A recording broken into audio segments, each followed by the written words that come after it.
you're probably earning more than you were 5 years ago. So why does your bank account tell a different story? It's not discipline. It's not income. It's 5 specific traps, and you're likely caught in at least 2 of them right now.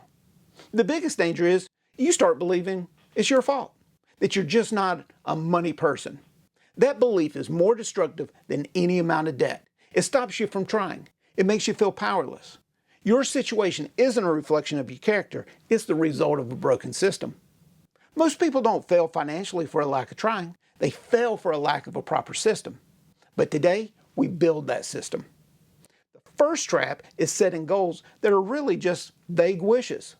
I need to save more. I want to be rich. Someday, I'll start investing. Show me someday on a calendar. It doesn't exist. A goal without a specific target and a deadline is not a goal. It's a dream.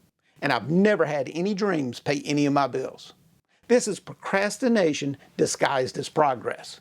It gives you the feeling of having a plan without forcing the first step. The fix is SMART goals. Specific, measurable, attainable, relevant, time-bound. So, I need to save more becomes I'll save $5,000 in 12 months by automatically transferring $417 a month into a high-yield savings account. See the difference? Now we have clarity and a concrete mission. Take 15 minutes today. Apply that structure to your top financial goal. This one act will shift your goal from a dream to a plan. Trap 2 is thinking willpower alone will get you there. I'll just spend less this month. I'll remember to invest when I get paid. Man, let me tell you, that is a recipe for failure. Willpower is a muscle and it gets tired. After a long day, decision fatigue sets in. An impulse buy feels a lot more compelling than planning for retirement. A system only requires that you make the right decision once. The fix is automating your finances using pay yourself first. The day your paycheck hits, automatic transfers move money into savings and investments before you even pay a single bill, before you buy groceries, before you even have a chance to miss it. You're allocating money to your future self first, making your future the top priority. Start at 1%. Once that feels normal, bump it up. Automation removes emotion, negotiation, and decision fatigue from the equation, letting you build wealth silently and consistently in the background.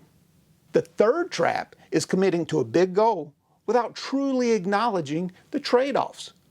You decide to pay off $20,000 in student loans in 2 years, but you never ask what you're giving up to get there.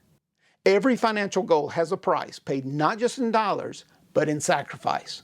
Trying to save an extra $500 a month while keeping the same lifestyle creates a conflict you cannot win.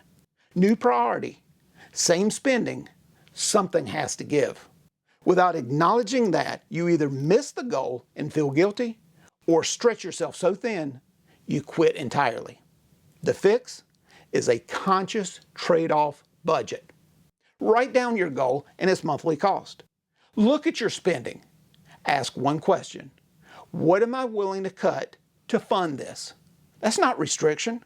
That's control. You're telling your money where to go instead of wondering where it went. As a financial counselor, I saw this next trap destroy more financial futures than anything else. Lifestyle creep. And it's sneaky because it feels like a reward. You get a raise. The apartment that was fine, now feels a little cramped. That car that was perfectly reliable, now feels a little old. Dinner's out, replace cooking at home. But you earned it, right? But your financial goalposts just move further and further away. You're running on that hamster wheel, but you aren't getting anywhere. Earning more doesn't make you wealthy. Keeping more does. A significant percentage of six-figure earners still live paycheck to paycheck. That's not an income problem, that's lifestyle creep. 5 years pass, you're making double, but your net worth looks identical.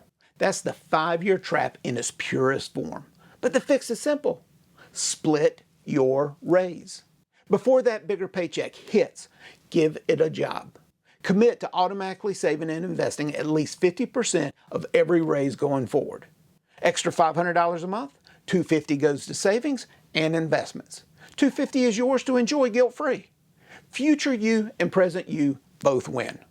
The fifth trap isn't about bank statements or spreadsheets. It's entirely in your head. And it's the lie that holds all the other traps in place. It's the story you tell yourself, the identity you adopt. I'm just bad with money. Once you believe that, it becomes self-fulfilling. You stop checking your statements because it's too stressful. You avoid your investment accounts because you're afraid of what you might find. You won't learn about index funds because the topic feels complex. This avoidance isn't laziness. That's real fear of confirming your own negative belief. But this identity is just an excuse that keeps you powerless. Nobody is born a money person. Financial skill is not a personality trait that you either have or you don't. It's a set of skills and habits that are learned and built over time, just like cooking or playing an instrument. If you believe people are born with great financial skill off the rip, well, that's just jackassery. And you'll never take that first step. The goal is to slowly transform your identity from someone who is bad with money to someone who is learning to manage their money and eventually to someone who is in control of their financial future. The fix is small wins that build a new identity. Don't build complex budget. Track your spending for 3 days. Don't max out your retirement account.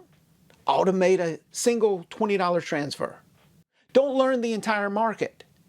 Read one article about S&P 500 index funds. Every small action is a vote for who you're becoming. Not perfection, progress. So there you have it. 5 traps, 5 fixes. Vague goals? Get smart. Willpower? Automate. Hidden trade-offs? Budget consciously. Lifestyle creep? Split your raises. Bad money identity? Vote for a new one. Your financial future isn't written in stone. It's built decision by decision starting today. Which of these 5 traps hits closest to home for you? Drop it in the comments. You're not alone in this, I promise you. Subscribe so you don't miss what's next, and I'll see you in the next video.